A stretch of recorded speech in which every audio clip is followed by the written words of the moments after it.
ආයුබෝවන් මගේ ආදරණීය දුවල පුතාලා හැමදෙනෙකුටම.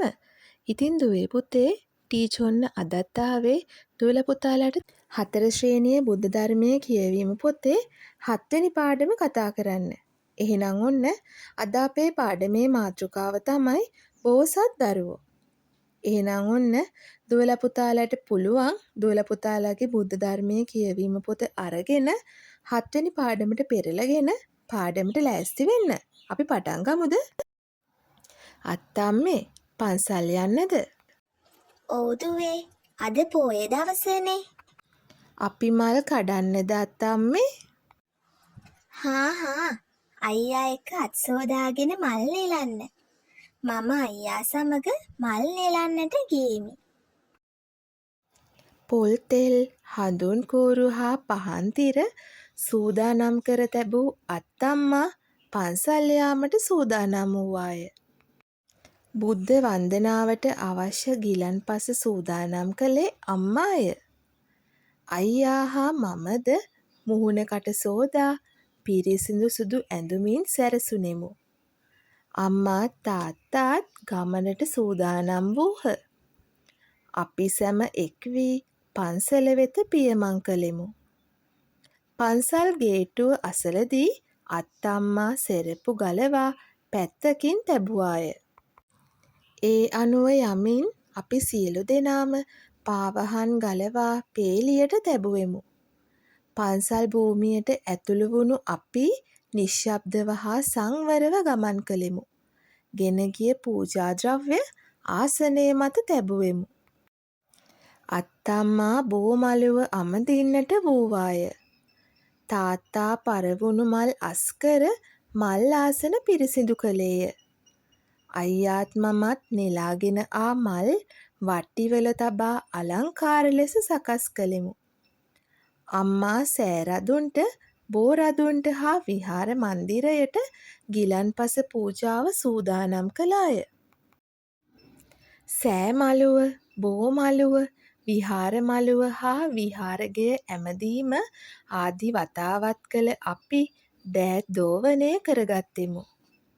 ත්‍රිවිධ බෝධීන් වහන්සේ උදෙසාම පාන් හා හඳුන් කූරු දැල්වූයෙමු. සකස් කළ දැහැත් ගිලන්පස ඇතුළු පූජා ද්‍රව්‍ය තැන්පත් කළේ අත්තම්මාගේ දැනුම්වත් කිරීමෙන් අනතුරුවය. අපි සැම වන්දනා කිරීම සඳහා බුදු මැදුරෙහි හිඳගත්තෙමු.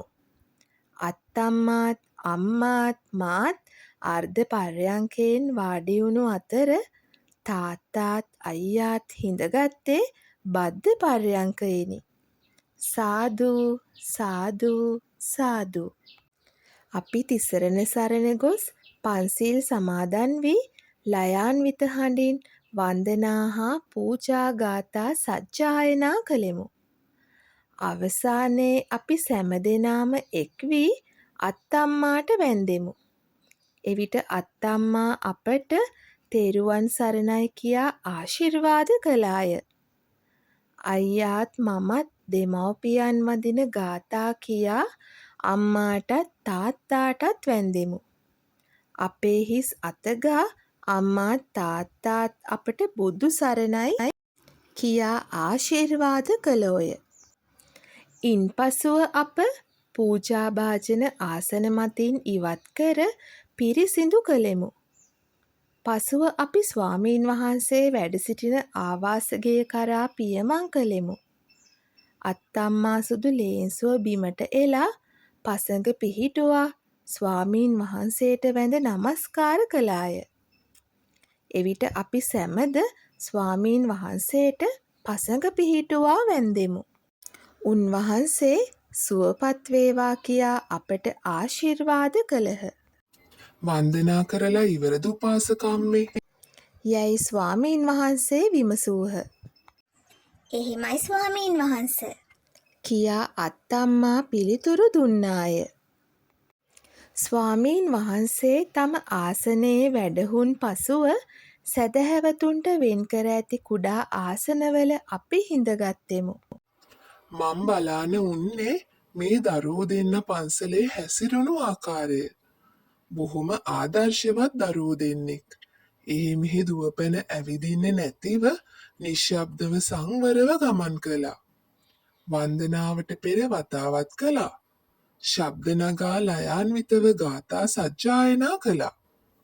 වැඩිහිටි උදවිය නිවැරදිව වැඩ කළාම දරුවොත් ඒ ආකාරයට හැඩගැහෙනවා. මේ අපේ බෝසත් දරුවෝ. යැයි ස්වාමීන් වහන්සේ ප්‍රකාශ කළහ.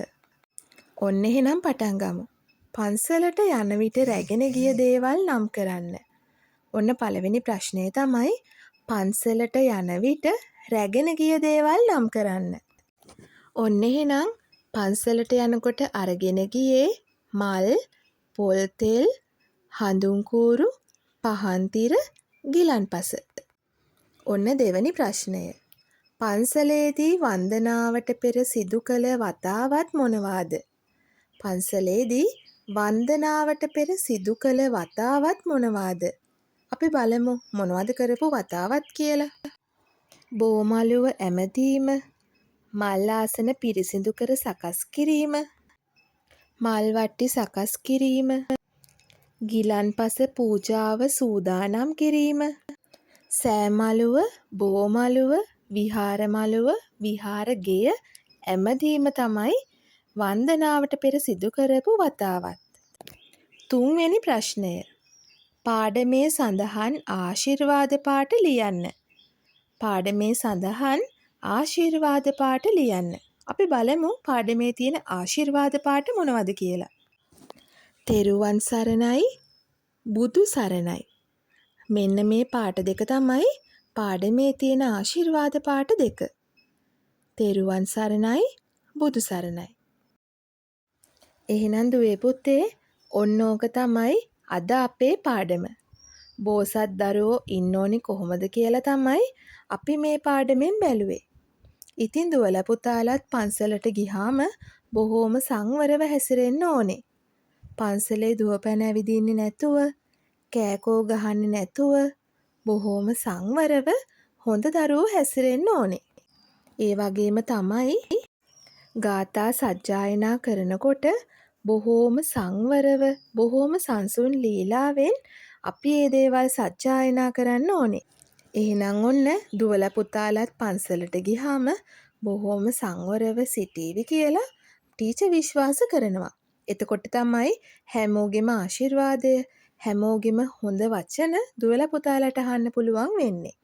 ඉතින් ඒ නිසා ඔන්න දුවලා පුතාලා බොහෝම සංවරව හොඳ දරුවෝ වගේ හැසිරෙන්න ඕනේ.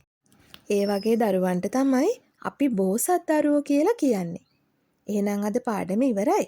තවත් අලුත් පාඩමකින් හම්බ වෙමු. ඔයාලා හැමෝටම ආයුබෝවන්.